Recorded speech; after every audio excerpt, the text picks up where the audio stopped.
ஆதி என்னும் பராபரையே, அன்பான மனோன்மணியே, ஜோதி என்னும் பஞ்சகத்தாலே, சொற்பெரிய கரிமுகனே, தீர்த்து நீக்கும் கந்தவளே, திருத்துகின்ற குருநாதர்களே, 18 சித்தர்களே, பண்பான பரமசிவமே, ஓதியே ஜோதிடங்கள் உரைப்பதற்கு நாத விந்து வடிவாக நல்ல துணை ஆவேரே. உலகில் உள்ள தமிழ் பேசும் அனைத்து நல் உள்ளங்களுக்கும், ஜோதிட சான்றோர்களுக்கும், மூத்தோர்களுக்கும், ஆர்வலர்களுக்கும் மற்றும் இந்த காணொலியை காணும் உங்களுக்கும் ஆஸ்தோராஜன் இனிய நல்வணக்கங்கள்.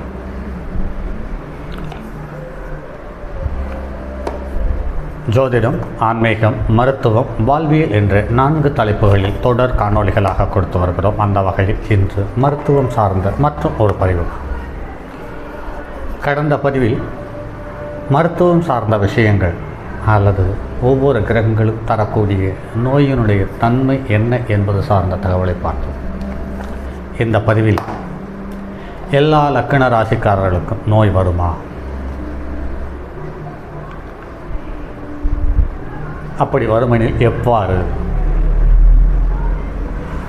ஒரு ராசிக்கும் 6ஆம் இடத்திற்கும் எவ்வாறு தொடர்பு இருக்கிறது, ஒரு ராசிக்கும் 8ஆம் இடத்திற்கும் என்ன தொடர்பு இருக்கிறது என்பது சார்ந்த தகவலுக்கு பதிலாக அமையும் இந்த பதிவு. எந்த லக்கணமாக இருந்தாலும் சரி, அனைத்து லக்கணங்களுக்கும் 6, 8 தொடர்பு அல்லது 6னுடைய தொடர்பு அல்லது 8னுடைய தொடர்பு இல்லாமல் இருப்பதற்கான வாய்ப்பே இல்லை. அப்படி இருக்கும் பட்சத்தில் தான் ஒருவருக்கு ஒரு நோய் வருகிறது அல்லது கடன் வருகிறது அல்லது அவமானம் வருகிறது அல்லது கடனோடு கூடிய நோயோடு கூடிய அவமானம், இப்படி ஒன்றுக்கொன்று தொடர்பு என்பதை மேலும் சற்று யோசிக்க வேண்டிய தகவலாக இருக்கிறது. சரி, மேச லக்கணத்திற்கு நோய் வருமா? மேச லக்கணத்திற்கு 6, 8 தொடர்பு எவ்வாறு என்று பார்க்கணும். இந்த மேசலக்கணம் என்பது செவ்வாயினுடைய காலபுருஷனுக்கு முதல் வீடு, அதாவது நெருப்பு வீடு. இந்த நெருப்பு வீட்டுக்குரிய செவ்வாய் தன்னுடைய நட்சத்திரத்தை 6வது வீட்டில் சித்திரை நட்சத்திரத்தினுடைய முதல் பாதமும் 2ஆம் பாதமும், சித்திரை நட்சத்திரத்திலிருந்து லக்கணத்துக்கு 6வது இடத்துக்கு தொடர்பை ஏற்படுத்தி கொள்கிறார். 8ஆம் இடத்துக்குரிய கிரகம் அதுவாகவே அமைந்து விடுகிறது. ஆக இவருக்கும் நோய் வரும். அடுத்து ரிஷப லக்கணத்திற்கு 6, 8 தொடர்பு எவ்வாறு வருகிறது? ரிஷப லக்கணத்துக்குரிய சுக்கிரன் தன்னுடைய 3 நட்சத்திரங்களில் ஒரு நட்சத்திரத்தை 8வது வீட்டில் இருக்கக்கூடிய தனுசு ராசியில் நடு நட்சத்திரமாக கொடுத்திருக்கிறது. ஆக இது 8ஆம் இடத்தினுடைய தொடர்பு வந்து விடுகிறது. அதற்கு அடுத்தது 6ஆம் இடத்துக்குரிய கிரகம் அவராகவே வந்து விடுகிறார். ஆக அவருக்கும் 6, 8 தொடர்பு வந்து விடுகிறது. அடுத்தது மிதுன லக்கணம் என்று பார்க்கும் பொழுது, இந்த மிதுன லக்கணம் என்று சொல்லும் பொழுது இது புதனுடைய வீடு, காலபுருஷனுக்கு 3வது வீடு. இந்த வீட்டில் 6வது இடத்துக்குரிய கிரகமான செவ்வாயினுடைய நட்சத்திரம் இருக்கிறது. புதனுடைய நட்சத்திரம் மிதுன லக்கணத்தில் மிருகசீரிஷ நட்சத்திரம் 2வது பாதமும் 3வது பாதமும் அமைந்து விடுகிறது. அதே சமயத்தில் தன்னுடைய நட்சத்திரத்தையும் முழுமையாக 6வது வீட்டுக்கு கொடுத்து கொண்டிருக்கிறார். அந்த வகையில் பார்க்கும்போது இவருக்கும் 6வது வீடு தொடர்பு வந்து விடுகிறது. ஆக 6 அல்லது 8இல் யாராவது ஒரு தொடர்பு ஒவ்வொரு லக்கணத்திற்கும் வந்து விடுகிறது. இதில் எல்லா லக்கணத்தை விட இந்த லக்கணத்துக்காரர்களுக்குத்தான் ஏதாவது ஒரு நோய் வாழ்நாள் முழுவதுமே இருந்து கொண்டிருக்கிறது என்பது நடைமுறையில் பார்க்க முடிகிறது. அடுத்து கடக லக்கணத்திற்கு பார்ப்போம். இந்த கடக லக்கணம் என்று பார்க்கும் பொழுது லக்கணத்துக்கு 6வது வீட்டுக்குரிய குருவனுடைய நட்சத்திரம் லக்கணத்தில் இருக்கிறது. அதாவது புனர்பூச நட்சத்திரம் 4ஆம் பாதம் கடகத்தில் இருக்கிறது.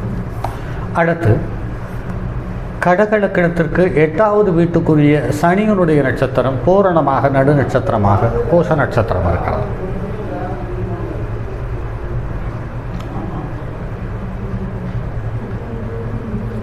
அடுத்தது சிம்ம லக்கணத்தை பார்ப்போம். சிம்ம லக்கணத்துக்கு என்று பார்க்கும் பொழுது லக்கணத்தில் 6க்குரிய நட்சத்திரத்தினுடைய கிரகமோ 8க்குரியவனுடைய நட்சத்திரமோ இல்லை. ஆனாலும் சூரியனுடைய உத்திராட நட்சத்திரத்தினுடைய 3 பாதங்கள் லக்கணத்துக்கு 6வது வீட்டில் அமர்ந்து விடுகிறது. ஆக 6வது வீட்டுக்குரிய தொடர்பு வந்து வருகிறது. இவருக்கும் நோய் வருவதற்கான வாய்ப்பு இருக்கிறது. அதற்கு அடுத்தது கன்னிய லக்கணம் என்று சொல்லக்கூடிய புதனுடைய வீட்டில் என்று பார்க்கும் பொழுது லக்கணத்துக்கு 8வது வீட்டுக்குரிய செவ்வாயினுடைய நட்சத்திரமான சித்திரை நட்சத்திரம் இருக்கிறது. ஆக இவருக்கும் 6வது வீடு தொடர்பு வந்து விடுகிறது. ஆக இவருக்கும் நோய் வரும். அதற்கு அடுத்தது துலா லக்கணம் என்று பார்க்கும் பொழுது துலா லக்கணத்துக்கு உரிய சுக்கிரனுடைய வீட்டில் குருவனுடைய நட்சத்திரம் 6வது நட்சத்திரம் விஷாக நட்சத்திரம் இருக்கிறது. 8வது வீட்டுக்குரியவன் அவனாகவே போய்விடுகிறான். ஆக இங்கும் 6, 8 தொடர்பு வந்து விடுகிறது. அடுத்து காலபுருஷனுக்கு 8ஆம் இடமான விருச்சிகத்திற்கு 6ஆம் இடமும் செவ்வாயினுடைய வீடு. ஆக 6வது இடத்துக்காரனுடைய தொடர்பு வந்து விடுகிறது. 8வது இடத்துக்குரிய புதனுடைய நட்சத்திரமான கேட்டை நட்சத்திரம் நடு நட்சத்திரமாக முழுமையாக அமர்ந்து விடுகிறது. அந்த வகையில் பார்க்கும் பொழுது இவருக்கும் 6, 8 தொடர்பு வந்து விடுகிறது. அடுத்தது தனுசு ராசி என்று சொல்லக்கூடிய அல்லது தனுசு லக்கணம் என்று சொல்லக்கூடிய காலபுருஷனுக்கு 9வது இடம் என்று பார்க்கும் பொழுது இந்த 9வது வீட்டிற்கு 6ஆம் இடத்துக்காரனான சுக்கிரனுடைய நட்சத்திரம் லக்கணத்தில் அமர்ந்து விடுகிறது. ஆக இவருக்கும் 6, 8இல் 6வது நட்சத்திரத்தினுடைய தொடர்பு இது வந்து விடுகிறது என்பது நடைமுறையில் பார்க்க முடிகிறது.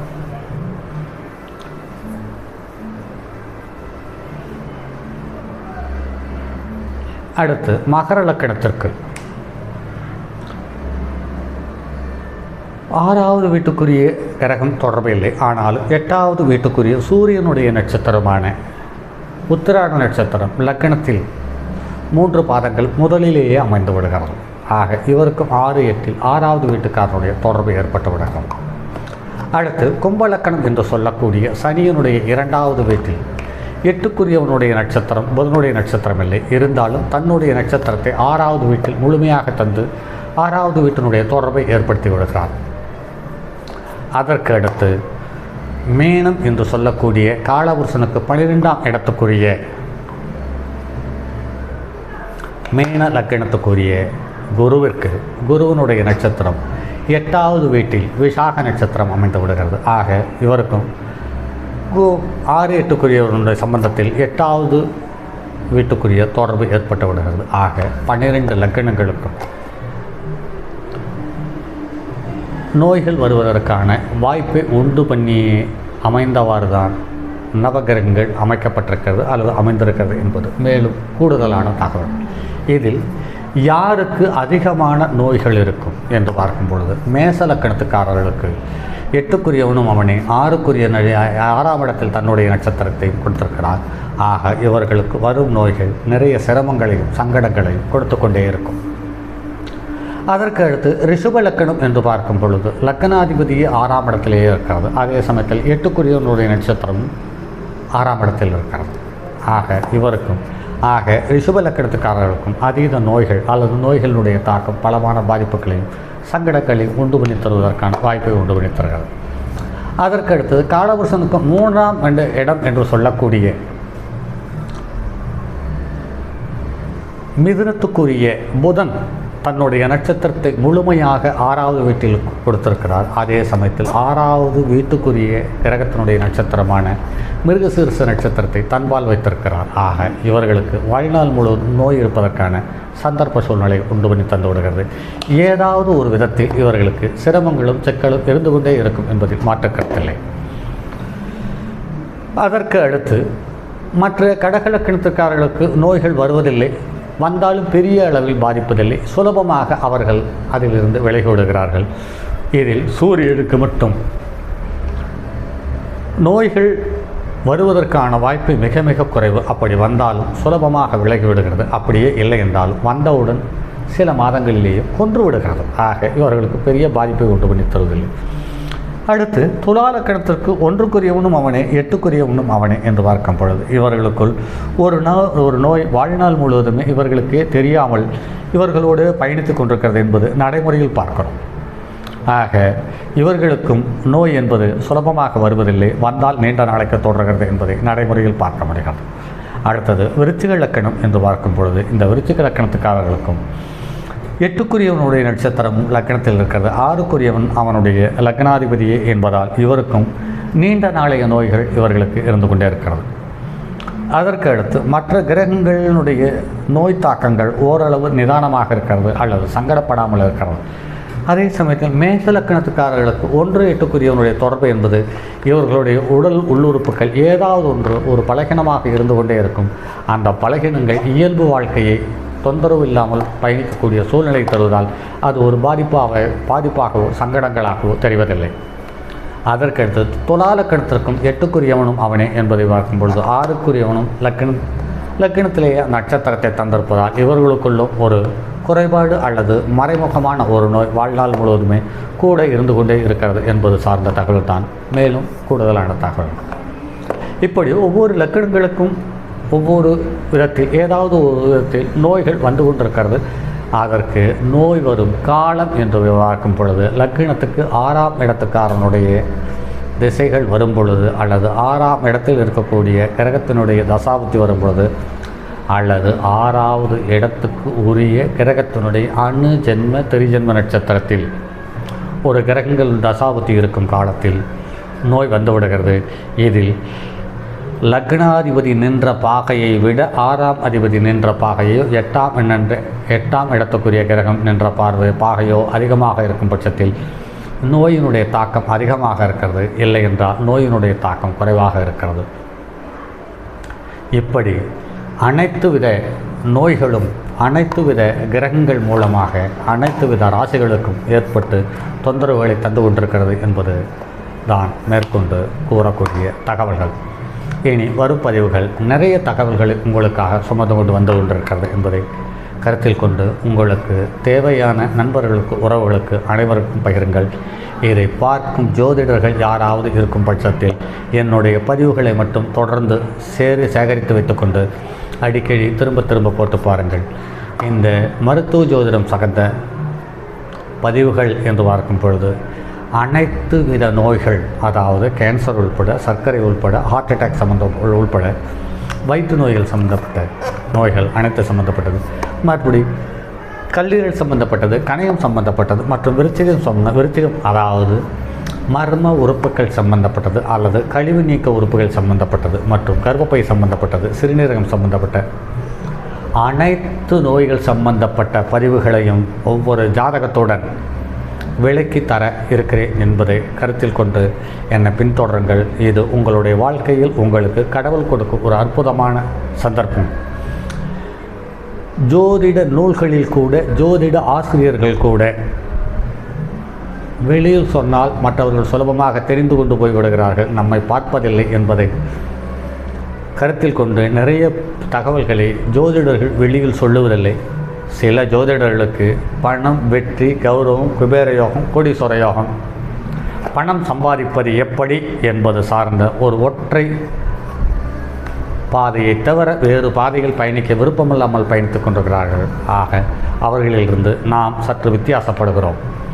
அதற்காக பணம் வேண்டாமா? பணம் வேண்டும். எப்போது வரும் என்று காலத்துக்கு தெரியும். அந்த காலம் நமக்கு 2, 5, 7, 11க்கு உரியவர்களுடைய தசாபுத்தி வரும் காலத்தில் உங்களுக்கு பொருளாதாரம் தானாக தேடி வரும். அதற்கு அந்த காலகட்டத்தில் சின்ன சின்ன பரிகாரங்களை செய்தால் சந்தோஷத்துடன் கூடிய பரிகாரங்கள் பணம் வரும். அப்படி அந்த பரிகாரங்கள் இல்லாட்டி போனாலும் பணம் வரும். ஆனால் அந்த பணம் உங்களுக்கு சந்தோஷத்தை தரக்கூடியதாக இருக்காது என்பது மட்டும்தான் என்பதை கருத்தில் கொள்ளுங்கள். மற்றும் அடுத்தது ஒரு பதிவில் சந்திப்போம். அதுவரை உங்களிடமிருந்து விடைபெறுவது உங்கள் அன்பு நண்பன் எம் ராஜரத்தினம். அடுத்து வரக்கூடிய பதிவு ஒவ்வொரு நட்சத்திரங்களும் தரக்கூடிய நோய்கள் எவ்வளவு காலம் இருக்குது என்பது சார்ந்த ஒரு பதிவு. அதற்கு அடுத்து வரக்கூடிய பதிவு உங்களுடைய எந்த நட்சத்திரத்தில் நீங்கள் மருந்து சாப்பிடலாம், எந்த நட்சத்திரத்தில் மருந்து சாப்பிட்டால் உங்களுக்கு அது சுலபமாகவும் இருக்கும் என்பது சார்ந்த தகவலை ஒவ்வொரு பதிவுகளாக பார்ப்போம். அதற்கடுத்தது நோய்களும் மனிதர்களுடைய ஜாதகம் என்ற வரிசையில் இன்னும் நிறைய காணொளிகள் உங்களுக்காக காத்திருக்கிறது. மற்றும் அடுத்தது ஒரு பதிவில் சந்திப்போம். அதுவரை உங்களிடமிருந்து விடைபெறுவது உங்கள் அன்பு நண்பன் எம் ராஜரத்தினம். தங்கமான் மழுவோடேந்தி தன்மதி தலையில் கொண்டோன் மங்கையர் பதிக்கச் சொன்ன மாமொழி ஜோதிடத்தை இங்கு யாம் உரைப்பதற்கோர் இமை என்னும் பிழை வராமல் காக்க செங்கன் மால் மருகன் யானைச்சரன் பதம் காப்பதாமே.